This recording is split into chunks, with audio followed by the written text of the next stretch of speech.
السلام عليكم ورحمة الله وبركاته.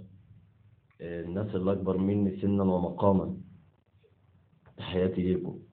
الناس اللي أصغر مني، أنا أخوكم عايز أفيدكم بحاجة معينة.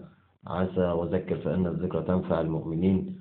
وكلمة الحق لما تتقال محدش بيقدر يبطلها غير الظالم أو اللي ما بتعجبوش كلمة الحق، اللي ماشي على هواه. فأنا هكلمكم في موضوع مهم جدا. أنا مواليد 90، عامة تسعيناتي، شاب مخضرم يعتبر عاش 30 سنة ما بين قرنين من الزمان.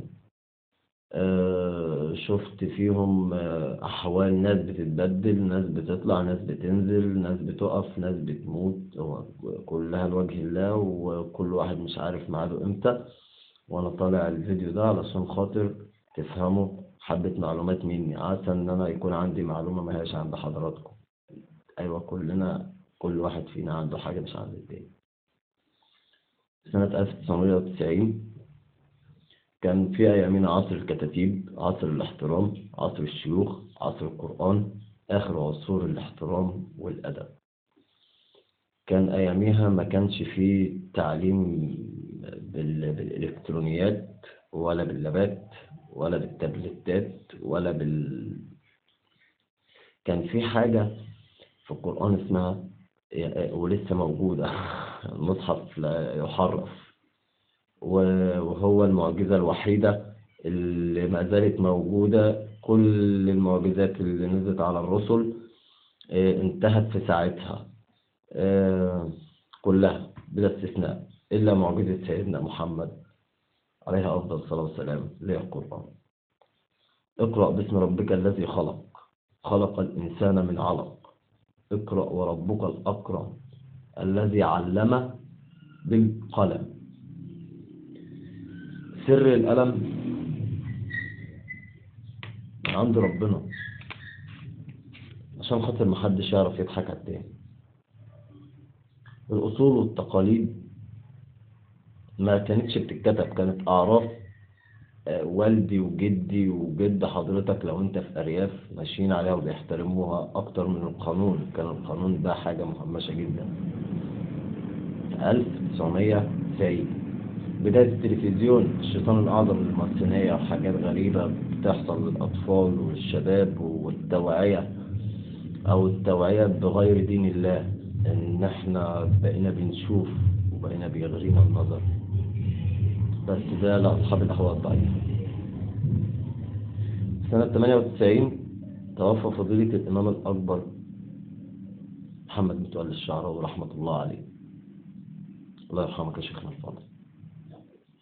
في الألفينات بدأ موضوع النت وحرية البنت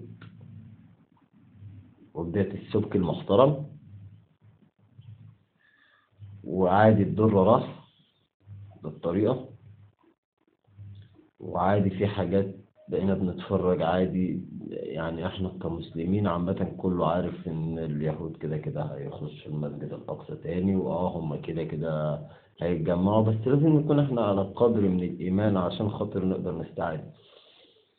البلاء اللي نزل علينا في كورونا ده أنا هقوله دلوقتي. بس في بداية الألفينات بدأت الناس المبروكة تروح، يعني البركة اتنزعت مننا.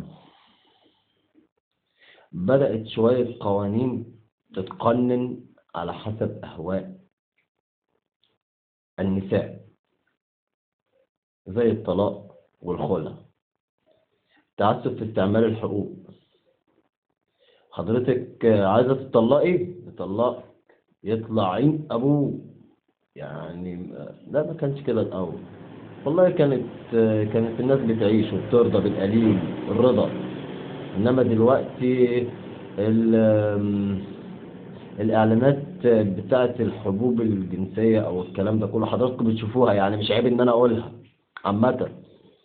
الألفاظ القذرة اللي حضراتكم بتسمعوها من الشباب، ده عيب إن أنا أقولها وتسمعوها، إنما تشوفوها في الشارع وتقولوها أنتوا عادي.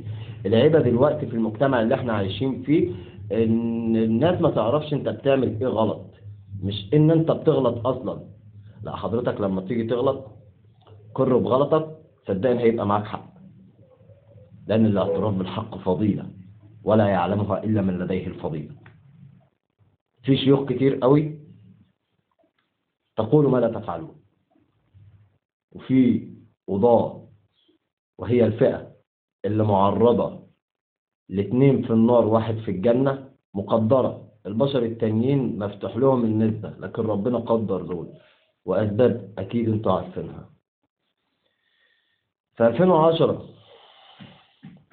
الخطة، ثورات الربيع العربي، بدايات الانحلال، محمد رمضان، فيسبوك، كل واحد دلوقتي ماسك الفيسبوك بتاعه ولا كأنه يعني لا إله إلا الله. ده إذ ربما هو كتابك اللي أنت هتقابل بيه ربنا. لا حول ولا قوة إلا بالله ولا اعتراض على قضاء الله ومش هقول غير حسبي الله ونعم الوكيل في كل من اتبع هواه وضل عن ذكر الله. اذكروا الله يذكركم. الكورة، ماتش كورة يبقى بيشتغل دلوقتي ساعة الصلاة. ساعة الصلاة والاستهزاء العلني بالصالحين في التوك شو. انا الاخوان دول عالم بنت 60 في 70، عالم بيستعملوا الدين بطريقة غلط. لا ما يلزمونيش. طز فيه. انا راجل مسلم مصري محامي، ما بخافش غير من اللي خليقني. اقرأ اقرأ اقرأ، تسلحوا. السلاح اللي انتوا هتقابلوا بيه كورونا هو القراءة. وحضراتكم انتوا ما تسلحتوش في 2019 ساعة التعديلات الدستورية. في 2020 سنة السعد اللي انا كنت مفكر فيها ان هي تبقى سنة سعد عليا، الكعبة وقفت فيها الطواف. عارفين العلاقة الروحانية في الأرض وطواف الكعبة والكون أصلا. انتوا تتخيلوا أصلا إن أبرهة وقبلها قوم تبع، يعني ده من 1400 سنة ما وقفش الطواف حوالين الكعبة. ده ظهر الفساد في البر والبحر بما كسبت أيدي الناس ليذيقهم بعض الذي عملوا لعلهم يرجعون. روحوا لليوتيوب بتاعي القديم هتلاقوا كل الكلام ده أنا قايله قبل كده. الحل في حاجتين اتنين هفضل أقول عليهم طول حياتي.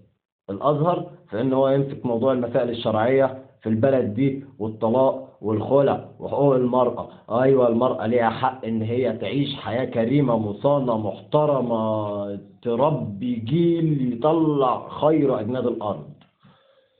الجيش صدقوني أنا واثق فيكم جدا وعلى يقين بالله إن النصر قريب.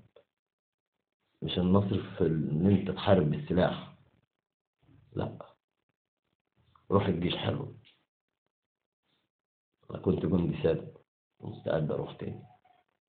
أنا عازب واحد حياتي لله. أنا مؤمن وعند ربنا درجات. ربنا يفتحها عليكم ويحفظكم من كورونا، بس احفظوا انتوا نفسكم من جوه. ربنا يصلح حالكم وحالي قبل حالكم لو دعيتوا لنفسكم بالخير، لأن أنا بحب لكم الخير كلكم.